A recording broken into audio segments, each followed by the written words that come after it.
have a scale, or we can have any measuring device, right?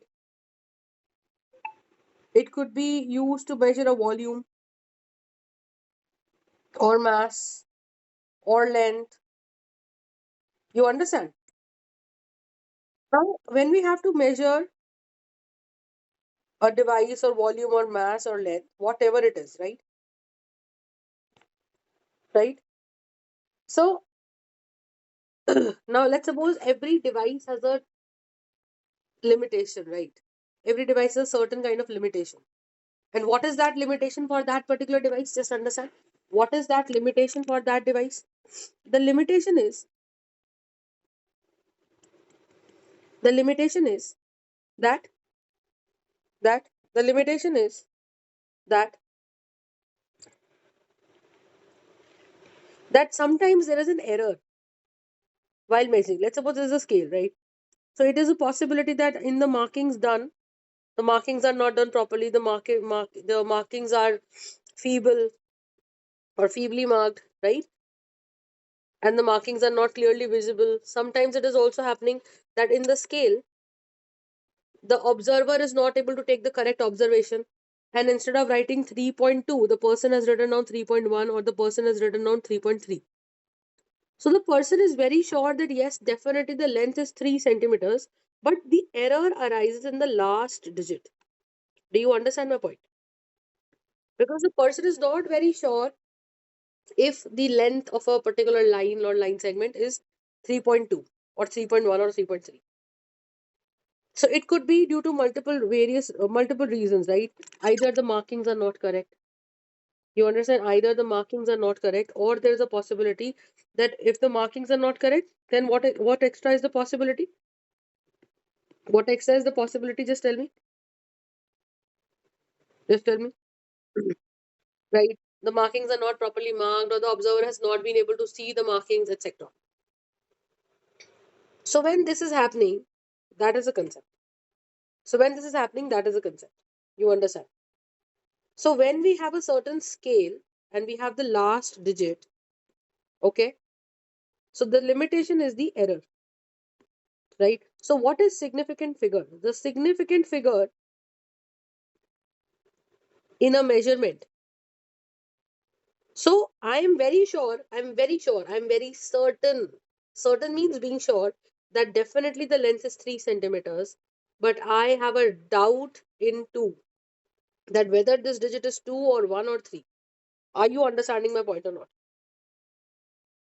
So this becomes 3 centimeters plus 0.1 centimeters. Is that clear or not?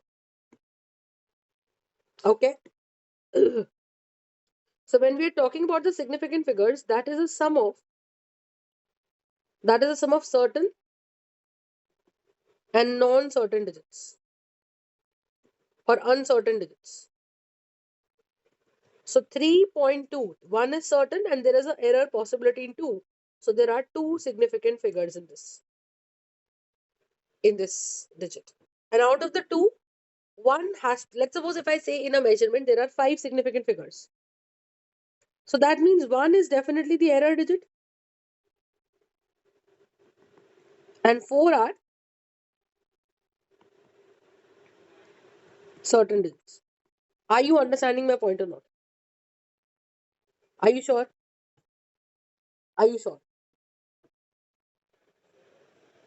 Right?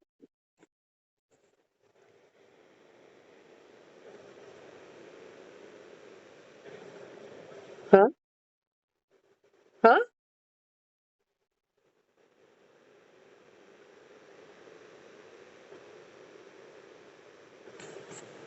Yeah, yeah. Yeah, that's fine. Now I'll tell you the reason. But did you understand the meaning of significant figure? What a significant figure is? Right? So you have to understand that if there are 10 significant figures, that means in that measurement, you are clear that 9 figures have an error. And the last digit, which is the one digit, is not going to have an error. Any doubts on this? Just tell me.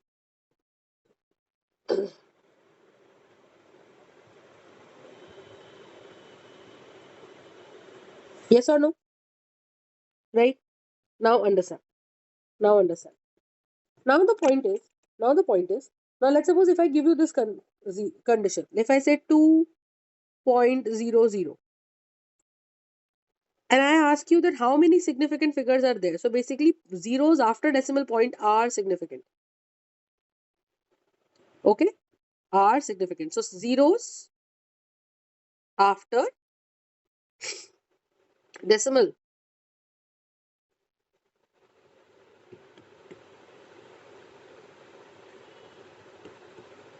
are significant zeros.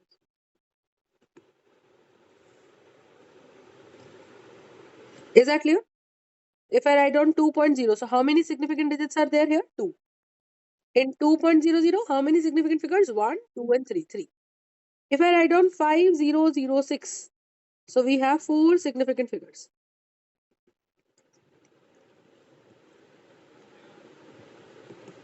Is that clear?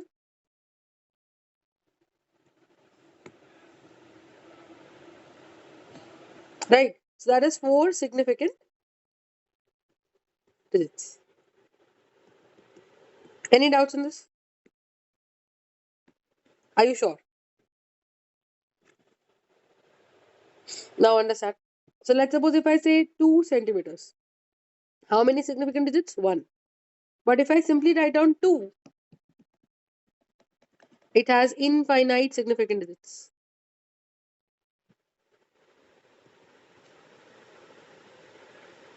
Do you understand the point? Why so? Just understand. Why is that so?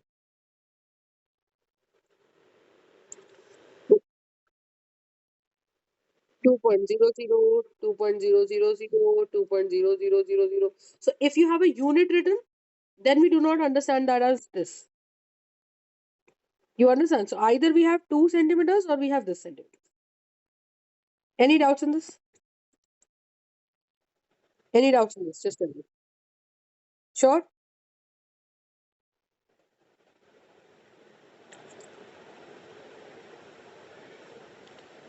So now let's suppose if I say, you know, if I say 0.065, how many significant digits do you see here?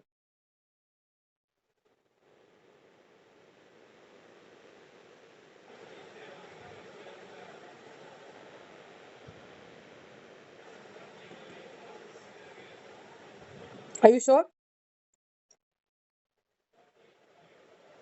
There are only 2 significant figures.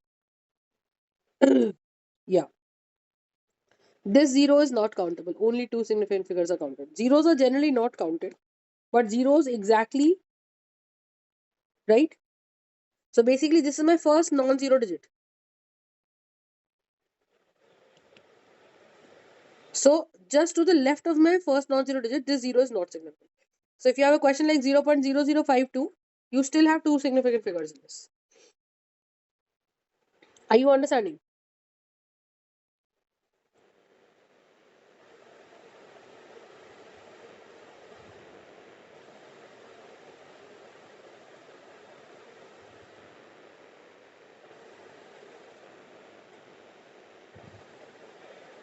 Did you understand? Any doubts in this? Right? So this is one concept. So you tell me how many significant digits do we have here? 69, 69000.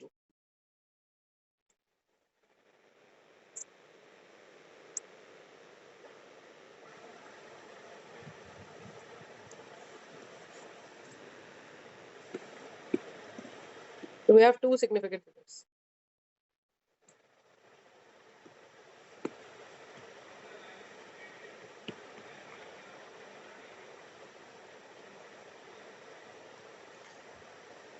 Is it clear? Right? So this is how. Right? And why is that so? Because this could be written down as 10 raised to power 4. So the powers are not significant, the numbers are. Is it clear?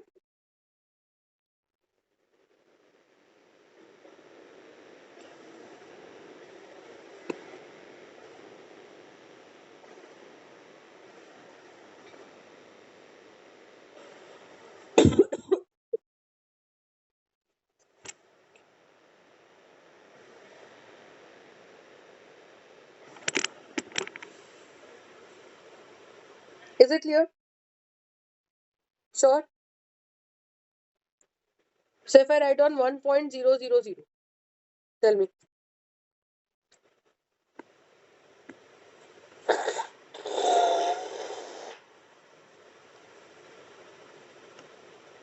Now 4. Because after the point, these zeros are important.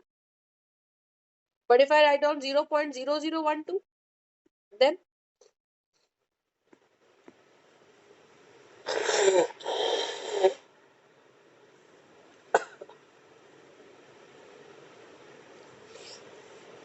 right. So understood. So this is the concept of, now if I write down 3,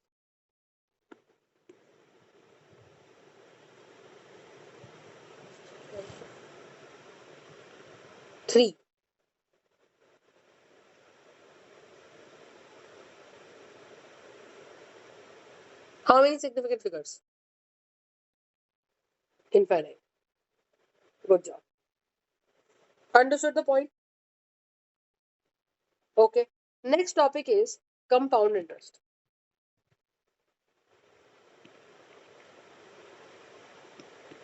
Now, how do you do compound interest? It's important. Now, before compound interest, we'll do one topic which is called recurring decimals and non-recurring decimals. Now, understand. How do you understand that this is a recurring or a non-recurring? Recurring means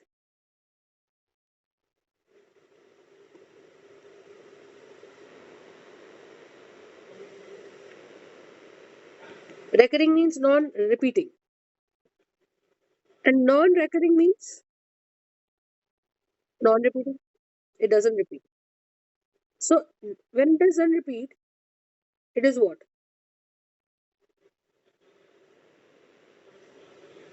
It is terminating decimal.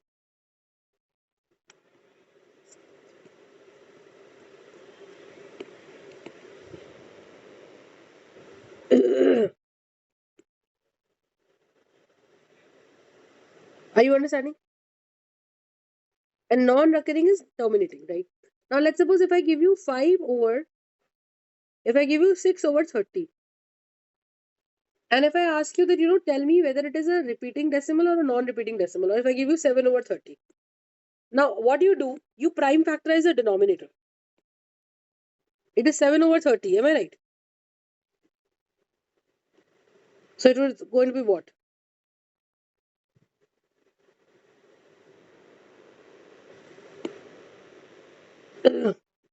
Thirty is going to be what?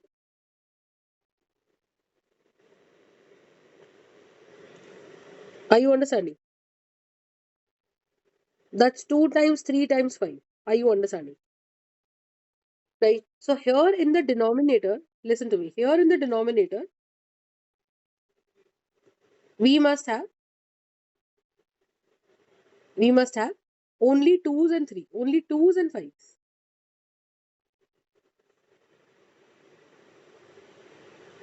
Are you understanding? We must have only 2's and 5's. So here we have 3. You understand the point? And when we have a 3 here, this is repeating. Let's suppose it would have been just 7 over 10. So 7 over 10 would be written down as 2 times 5. So my denominator will have only 2 and 5. And when so that's going to be 0.7, and it's going to stop right here. So this is going to be terminating or non-recurring.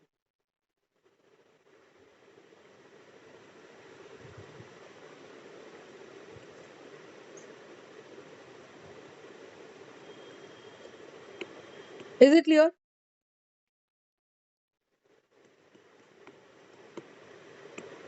Any doubts in this, just tell me. So, yeah.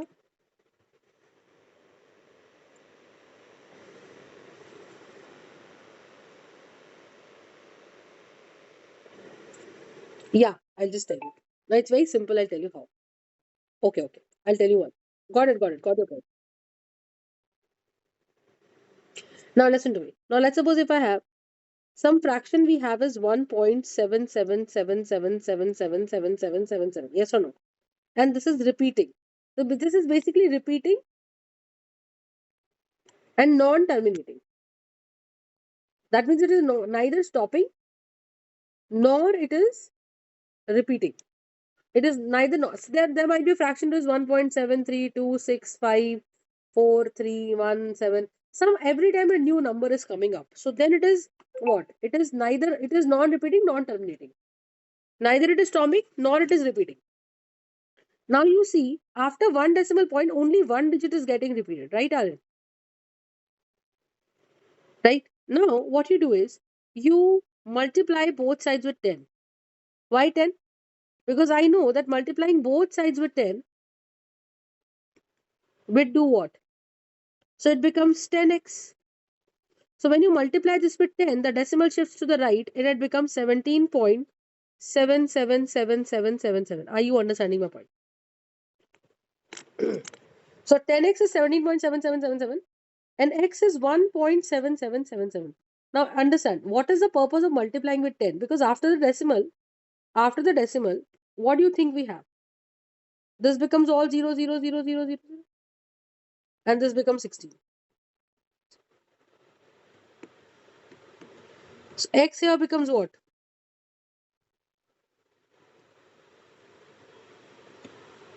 So 16 over 9. So x was my fraction. This was 1.777777. So generally people write it down as 1.7 bar. Do you understand my point? Got the point? So now if I have this number, if I say 1.6767676767, now this is getting repeated. So I have to first assume it to be x. And I'm going to multiply both sides with 100. Why? Because I know that after the point I should get 676767, and here it should be different number. So the decimal should shift by 2 points. Am I right? If the decimal should shift by 2 points, then it becomes 167. How do you think the decimal shall shift by 2 points? 100x? Are you understanding? No, no, definitely you can try. I'll give you questions. But did you understand my approach? And then you write down the lower number like this. Are you understanding? And then it's going to become 99x, and that's going to become 0, 0, 0, 0, 0, 0, and that is 166. So x is going to be 166 over 19. Now you just tell me one thing. If I have 1672, 672, 672, what should I multiply x both sides on both sides with?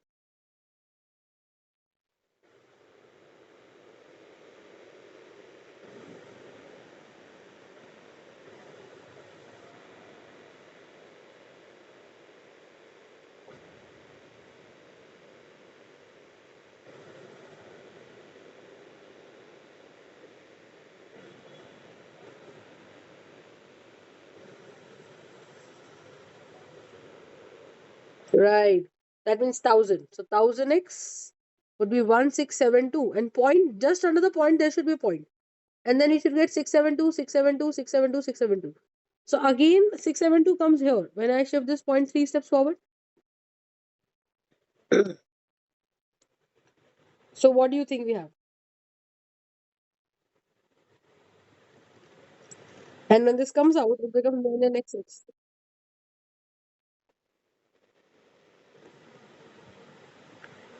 Understood. But this could be done only for a repeating and non-terminating decimal. I hope you're understanding. For a repeating and non-terminating, that it is neither stopping but it is repeating after two decimal places. Yeah, which could be the case. Now let's suppose if I give you x is equals to 1.1797979 and so on.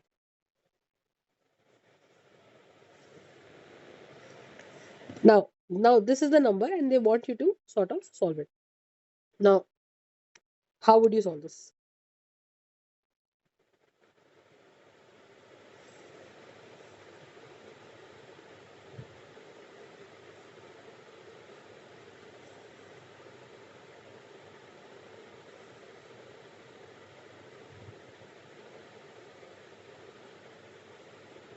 How would you solve?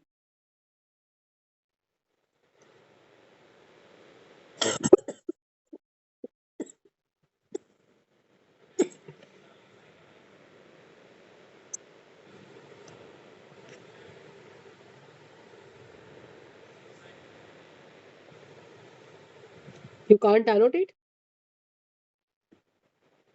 One second.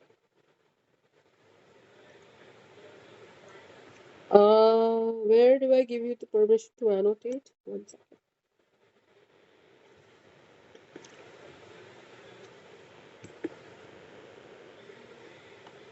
One second, one second. Let me see. Let me see. Wait. You have the permissions to annotate? Mm, you can annotate. Actually, I'll tell you. Now you start annotating. You might be finding a small pencil out there near in your screen. Just hover the mouse over a bit. Hover the mouse over the screen a bit, and you might see a small pencil flickering on the right hand side of the screen. Yeah, yeah. Some drawing some squares and crosses.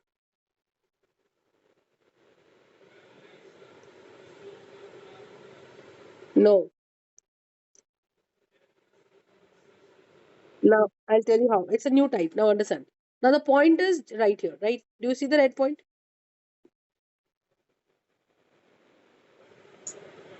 You know this?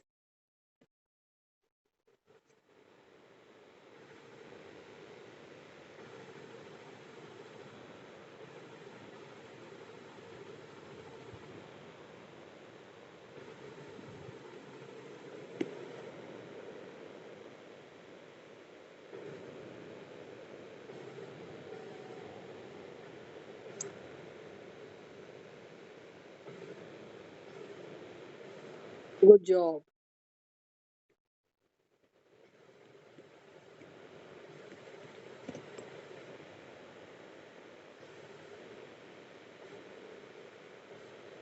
No. Don't do that. Don't do that. Now, what is my requirement? Understand? I should bring down the point right here.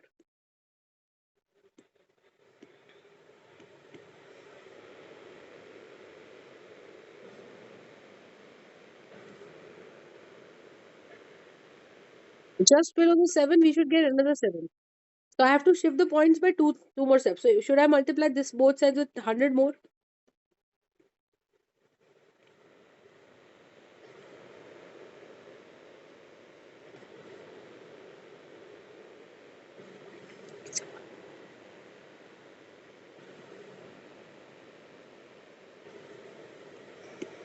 Like when you subtract. So after this, you get 0, 0, 0, 0,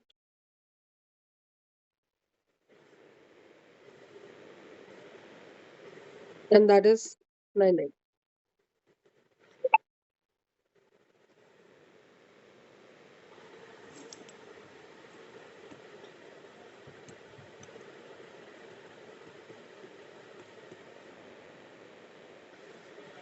Over 909.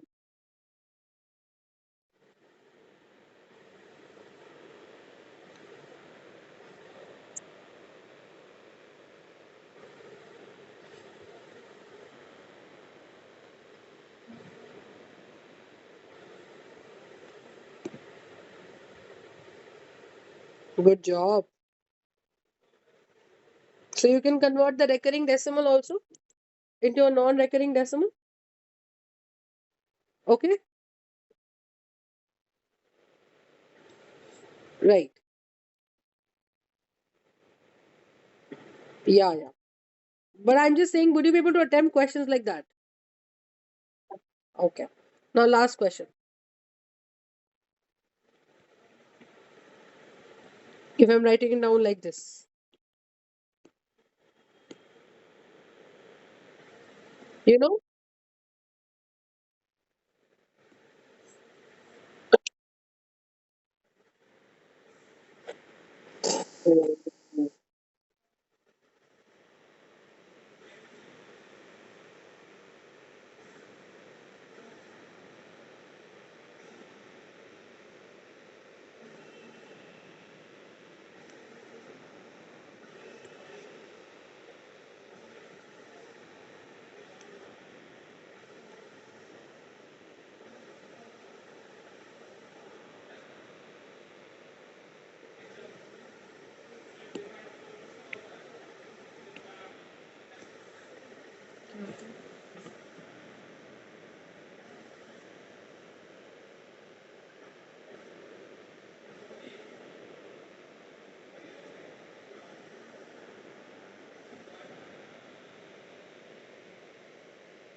Good job. Now, let's do some more questions regarding compound interest.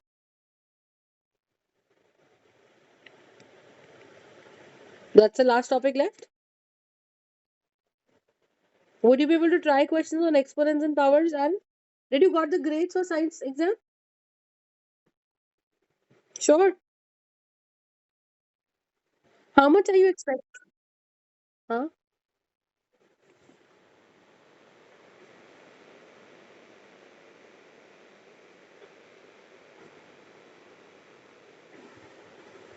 So why were you not able to do the grade D? I'm so upset, Aaron. Oh, so what kind of questions are we supposed to do for grade D?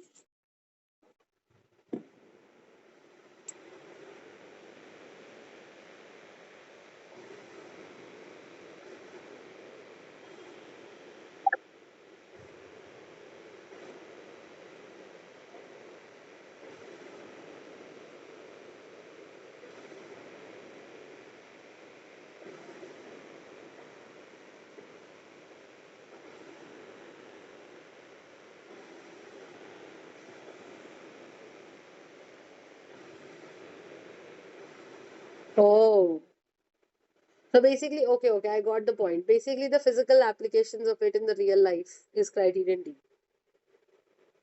So that you got to do. Okay. Now just understand. Now let's just solve. So compound interest when we are talking, right? Compound interest when we are talking.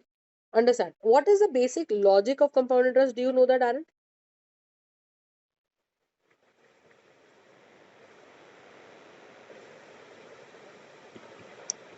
What is the logic of compound interest?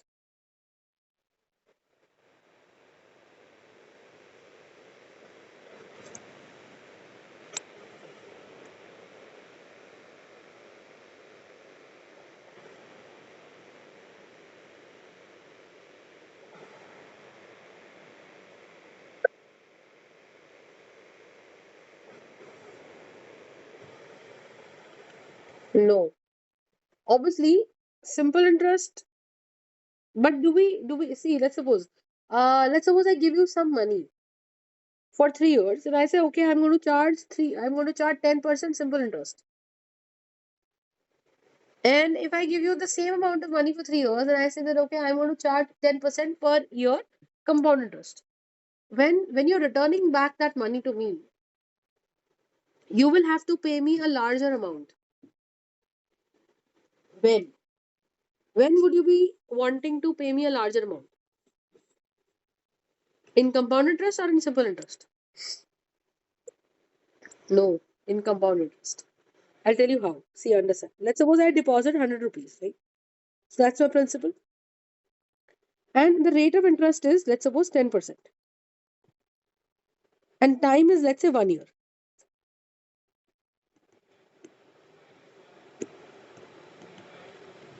You understand? So the simple interest after 1 year would be P times R times T over 100. So that's going to be 100 times 10 times 1 over 100. That's going to be 10 rupees. That means if you're returning me back, you're going to give me 100 rupees plus 10 rupees more. That's going to be 110 rupees.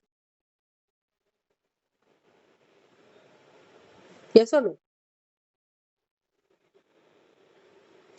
Now, next year, in simple interest, if that's the case, in simple interest, what are you doing? In simple interest, what are you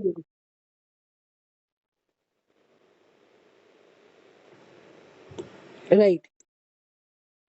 So, what is the concept here? So, simple interest is this.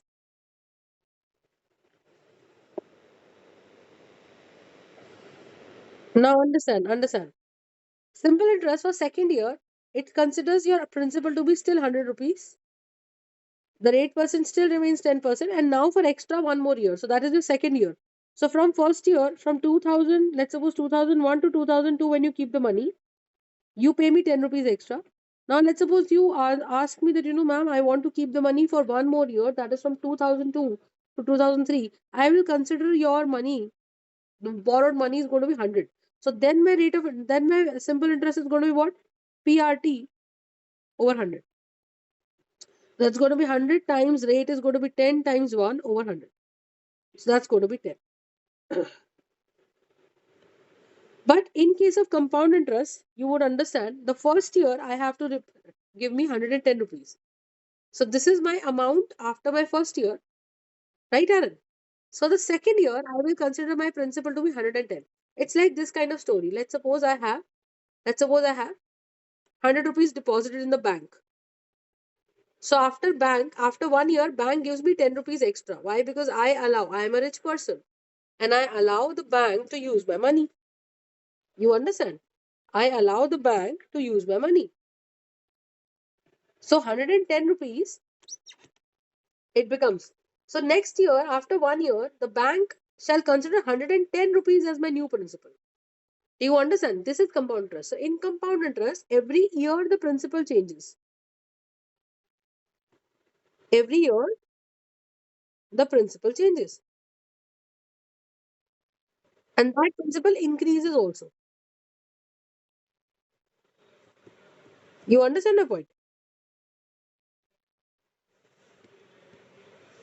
Are you understanding? That principal increases also. So what is the logic of compound interest? That every year, so for the first year, my principal was 100 rupees and I got rupees 10 as simple interest. So it became 110 rupees. For the second year, I will have 100 rupees as my principal, 110 rupees as my principal. The rate of interest remains the same. And time is again 1 year. So PRT over 100 is going to be my new simple interest, and that is going to be 110 times 10 over 100. Are you understanding my point?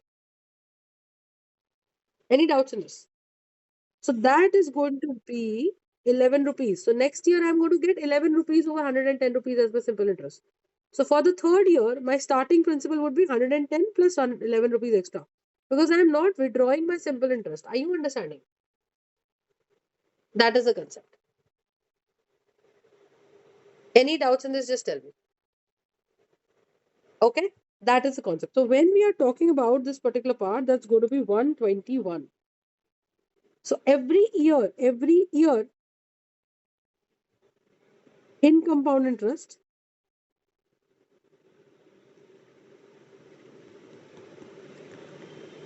the principal increases. Are you understanding my point? Is that clear? So that's the concept.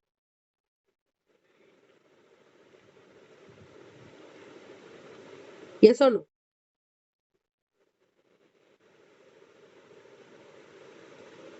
So that is the concept. Just understand. Okay. Now, similarly, so here we directly have the formula of the amount. Amount includes principal plus compound interest, CI. That's going to be what? Principal times 1 plus R over 100 raised to power n. Are you understanding my point or not? Where n is the number of years, R is the rate of interest,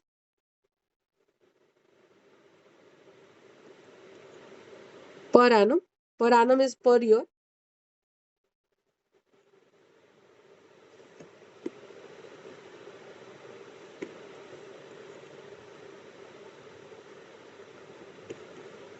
Okay. P is the principal.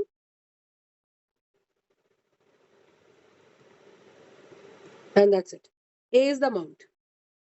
So when you calculate A minus principal shall give you the compound interest. Did you understand the point? Got it?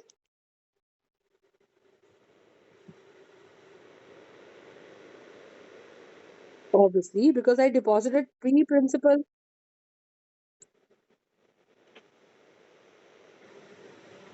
No. 1 plus R over 100 over raised to power n into P is going to be what? Is going to be my amount.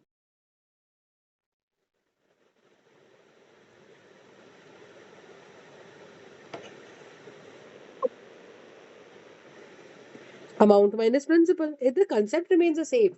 But bank shall give me a little bit more extra interest for the principal that I've kept in the bank, because you understand my point. So that is the concept.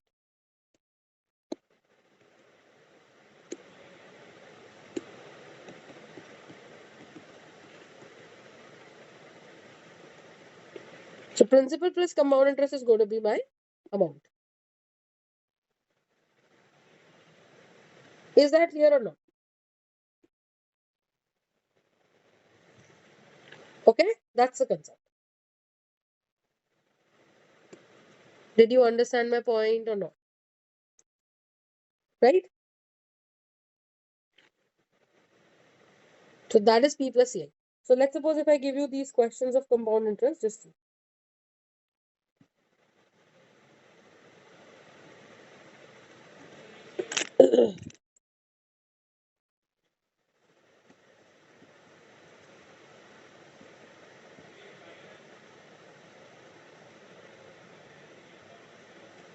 Now question number 1, it says find the compound interest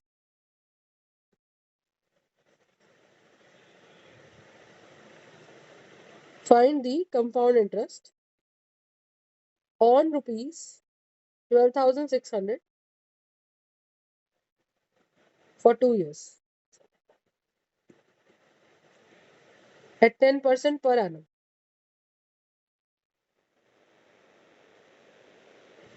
Sorry? Yeah. Perfect.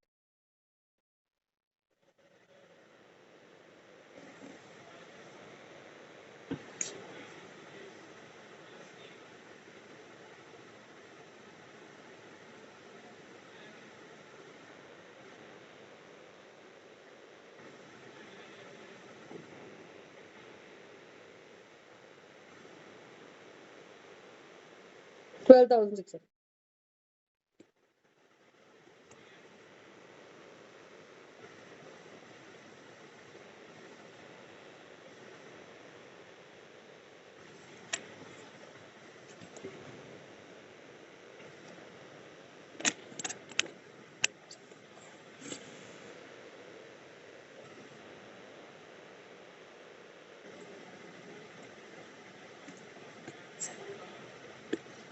So amount is going to be what?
So that's going to be how much?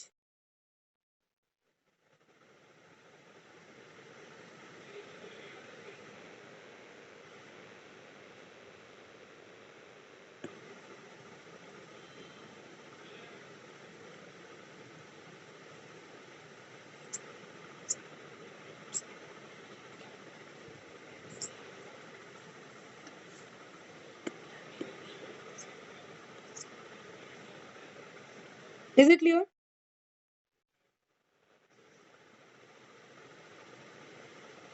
Okay, next question.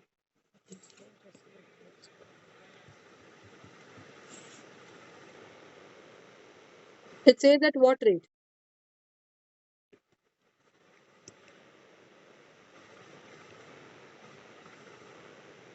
At what rate of compound interest per annum?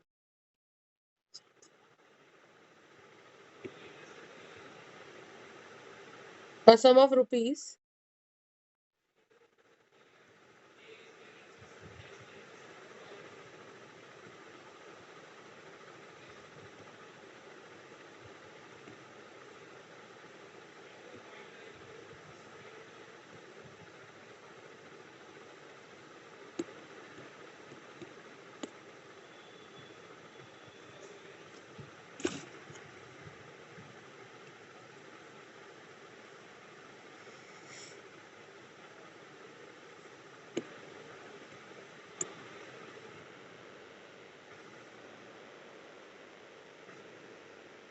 Now it says at rate of interest.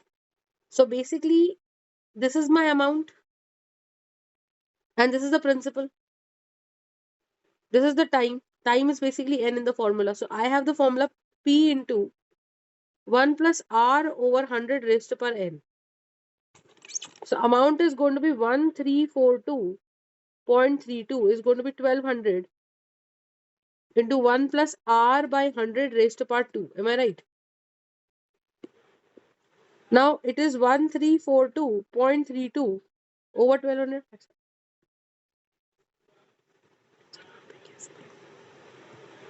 Is that clear? So this point goes here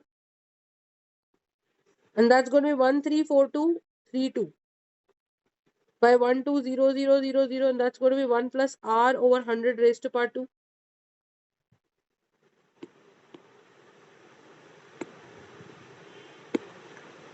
Are you understanding?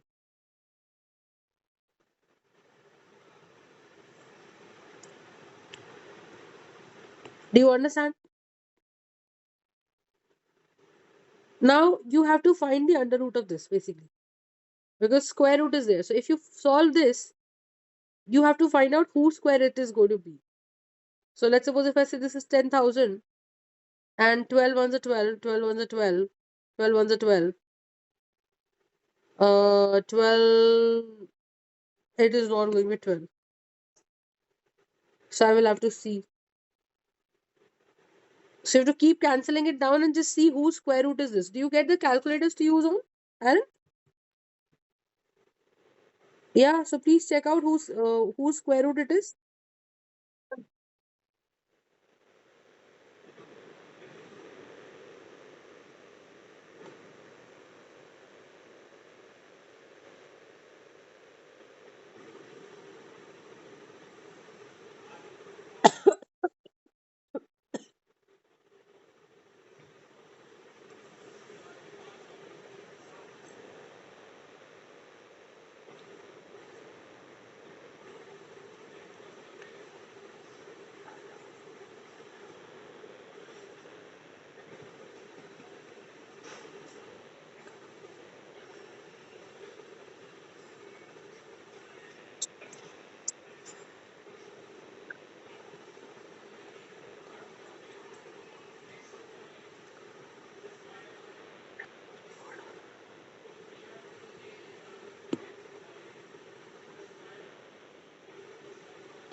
What is it?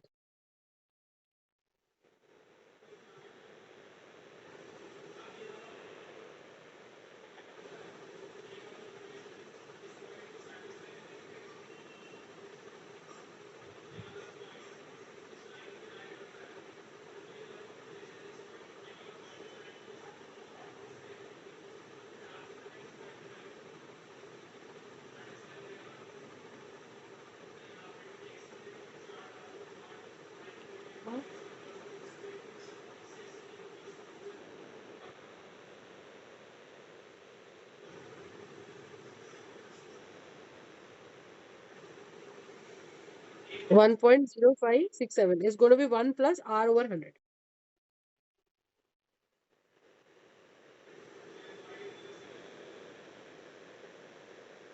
Okay. Now, when you get 1 here, 1.05764 minus 1 is going to be R over 100. So that's 0.05764 into 100 is going to be R. So that's going to be 5.764% is going to be R. Right. But did you understand the concept? Now do one more question like this.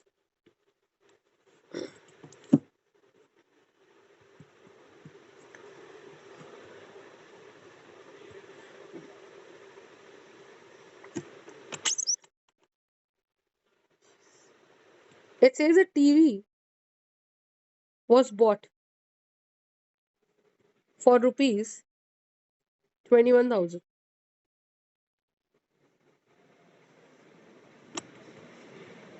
The value of TV was depreciated by 5% per annum. Find the value of TV after 3 years.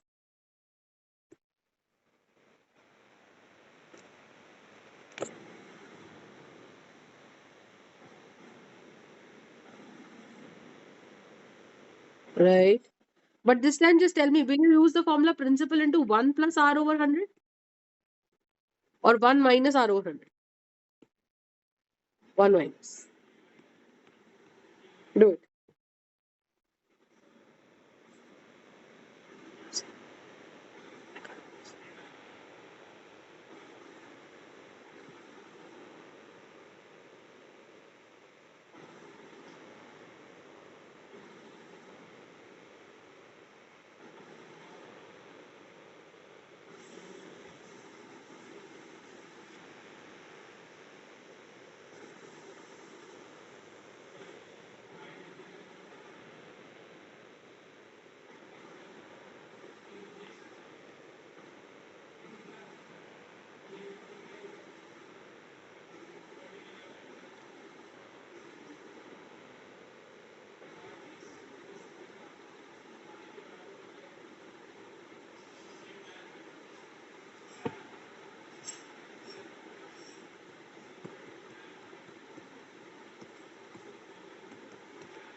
That's how what you're supposed to solve.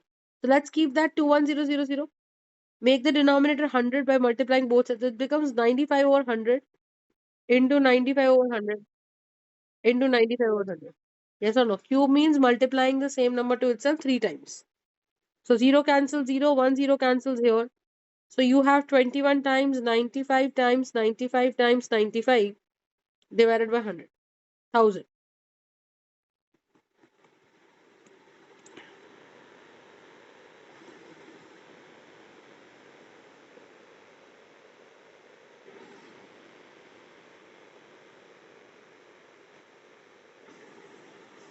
A TV cannot be bought for 2100. That doesn't matter. Just put in 1 0 and reduce 1 0 at the bottom or top, whatever. No, obviously. No.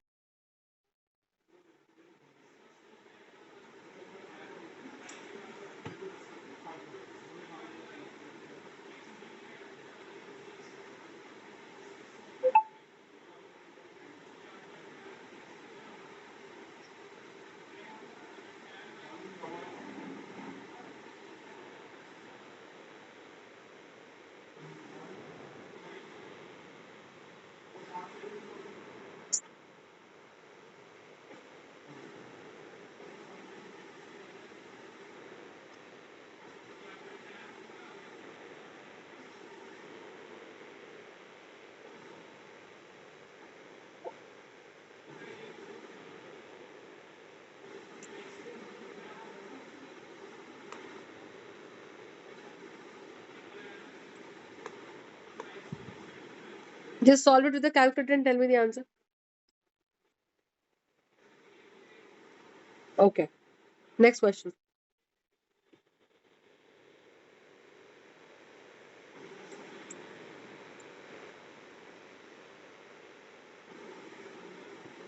Right. Next question.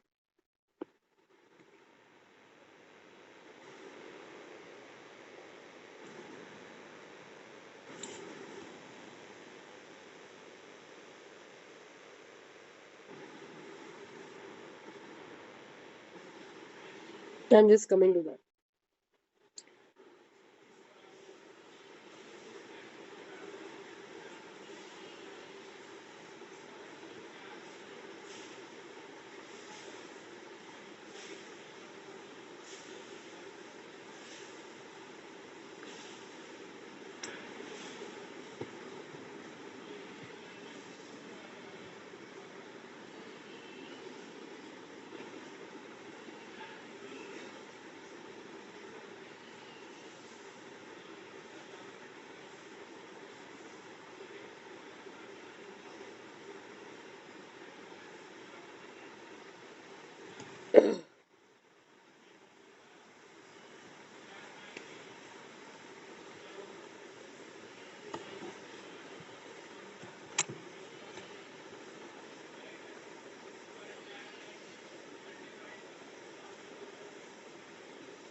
To this question, it says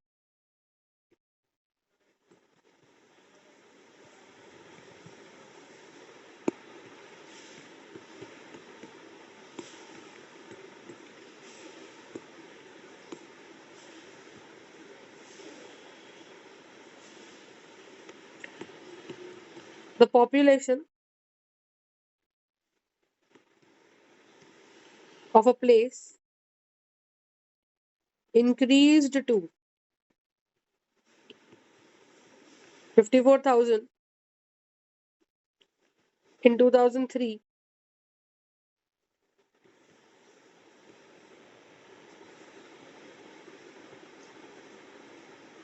at the rate of 5% per annum.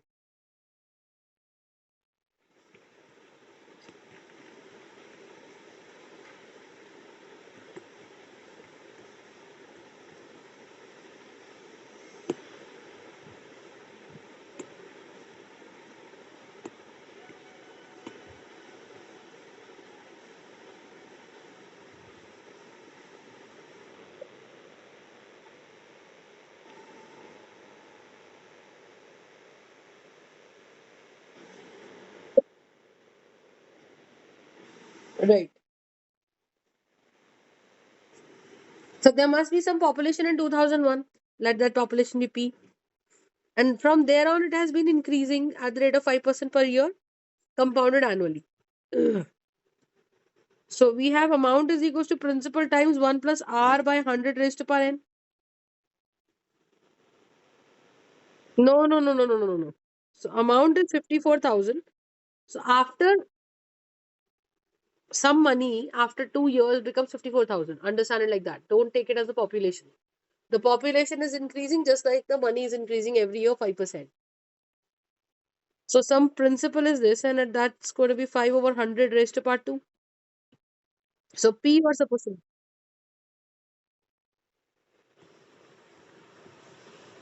Should I do it or will you try?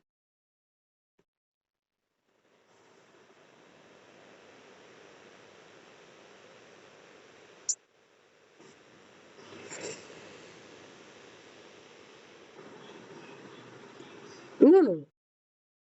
Why do you use root? We have 54,000. That's principle. You have 1 into 100 into 100. So we have 105 over 100 raised to power 2. So we have 54,000 times 100 times 100 over 105 into 105.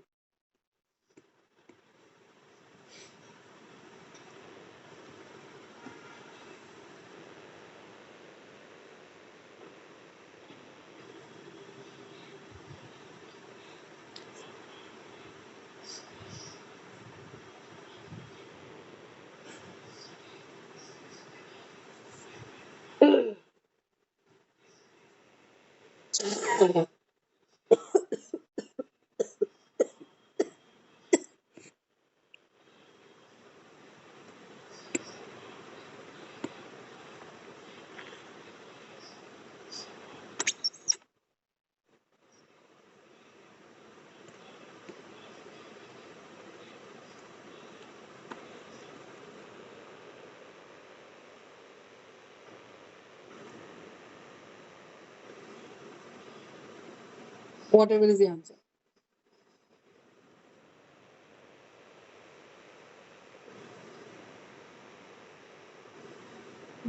Okay, whatever is the answer. That's what I'm saying. Now do one more question. Question says, find the amount when rupees 5600 are deposited in the bank for 5% per annum at for 5% per annum for 12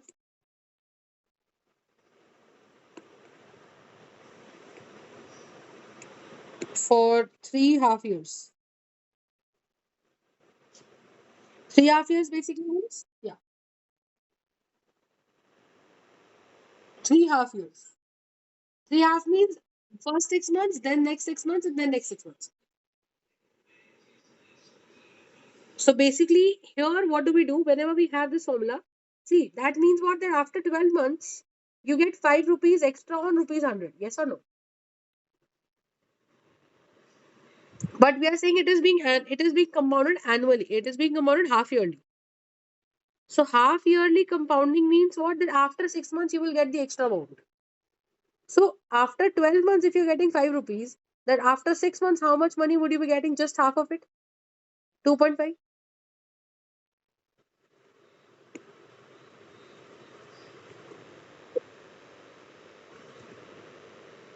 So what would be the rate of interest? Just tell me.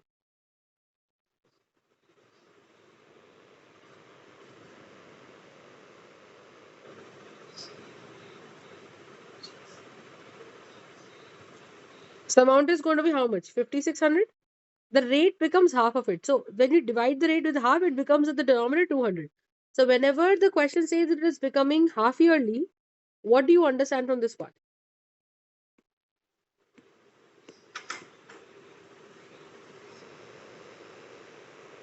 You understand? So whenever it says half yearly, the rate becomes R by 200. Whenever it says quarterly, what is one quarter? 1/4 part of the year. That is every 3 months, you're getting the extra amount. So R by 400. Because they will give you the rate of interest, let's suppose 12% per annum. That means after 12 months, you will get 12 rupees extra on 100 rupees. So after 3 months, how much money will you be getting? You divide this with 4. So you divide the actual rate with also 4. Are you understand? Right. Do you understand the point? So we get 1 plus 5 over 200 raised to power 3.5 years. So now since you're using this rate of interest for half year, your number of n becomes number of half years. Because FT after,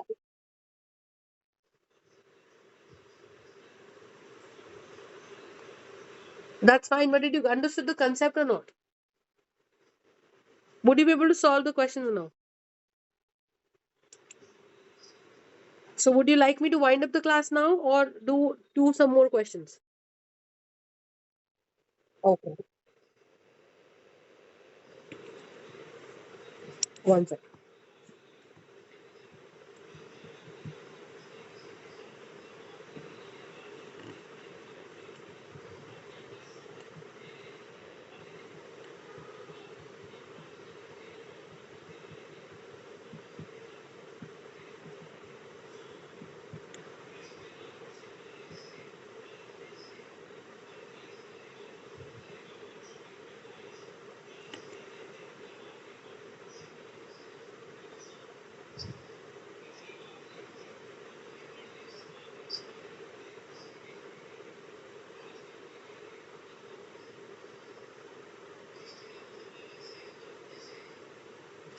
It says the principal is 8,000 rupees.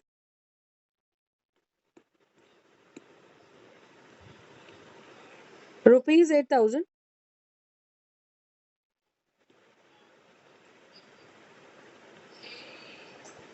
compounded monthly. Rupees 8,000 compounded monthly. We will look at two examples of word problems. Compounded annually.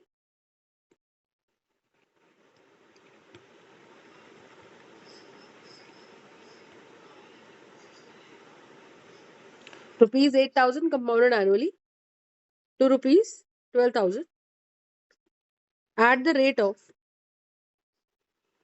3.7% per annum. Calculate the time in which this happens. Tell me.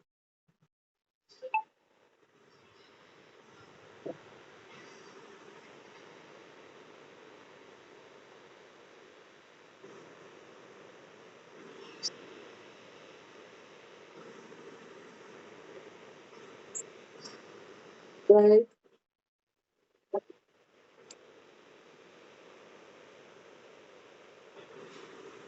Right.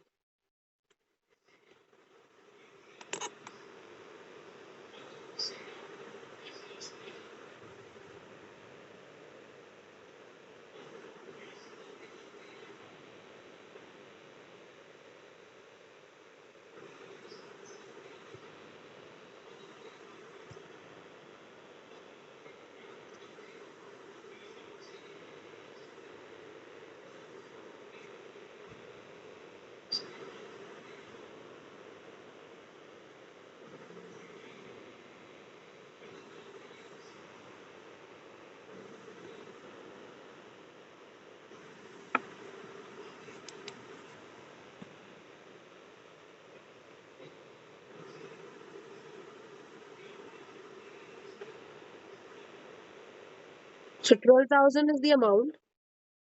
That is 8,000. 1 plus 3.7 over 100 raised to power n. That's what you're supposed to find. Remove this decimal. This becomes 12,000 by 8,000. That is 1 plus 37 over 1000 raised to power n. So this gets cancelled. 4 times 2, 4.3. So this becomes 1.5. So the question is, now this becomes what? 1.037 raised to power n. Because 37 is what? 37 over 1000 is going to be what?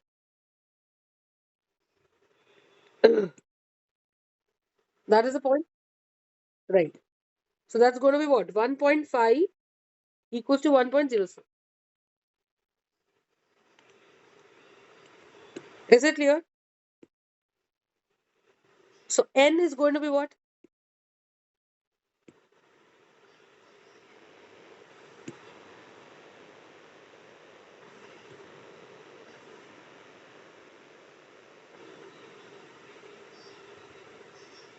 So you have to find out that what value of n should give you this value.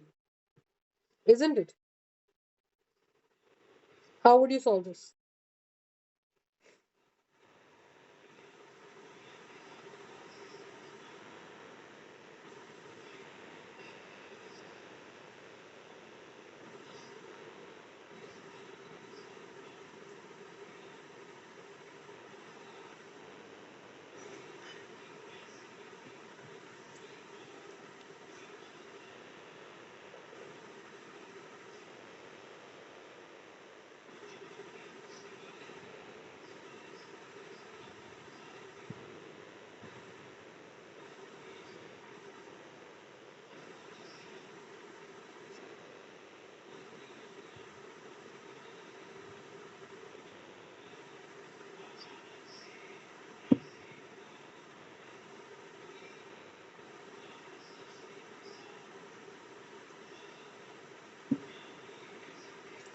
N is going to be approximately 11.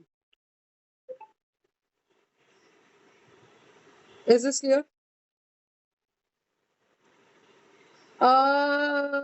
You have to use the function log.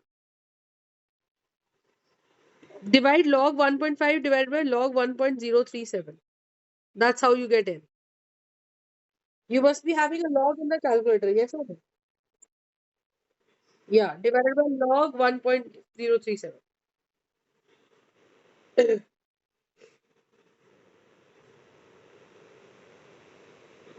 Right.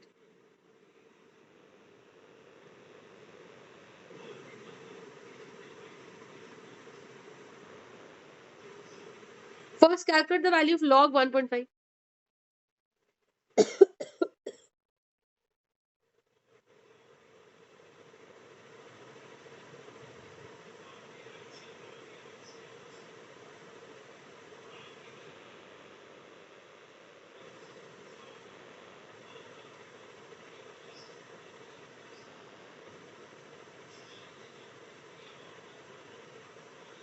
And then you calculate 1.037.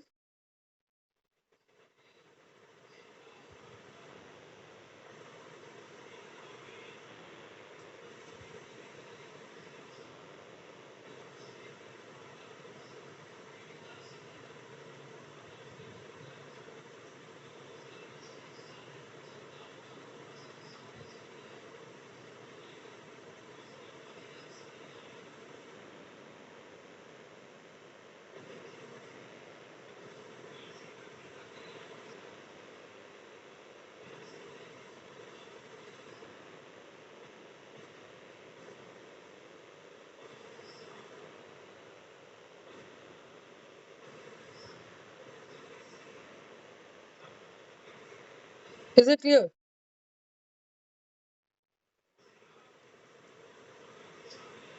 So that's how you're supposed to find out.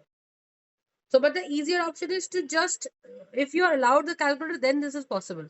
So 1 plus 37 by 1000, this you do not have to take the LCM. Just convert. Let's suppose if you get 1 plus 15 over 100. So just convert this to decimal 1 plus 0.15 and your answer becomes 1.15 raised to power n. Then this must be, let's suppose 2 here. So log of 2 divided by log of 1.5. This goes here. So log of 2 divided by log of 1.15 shall give you the value of n. Did you understand my point? Arun, would you be able to do this? So that's the concept. Okay. Any other question you would like to do? Or should I send you questions you can practice? Okay.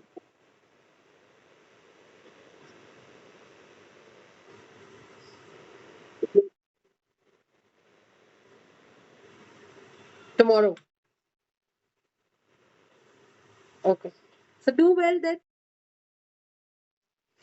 Right? Okay. Best of luck. Bye bye.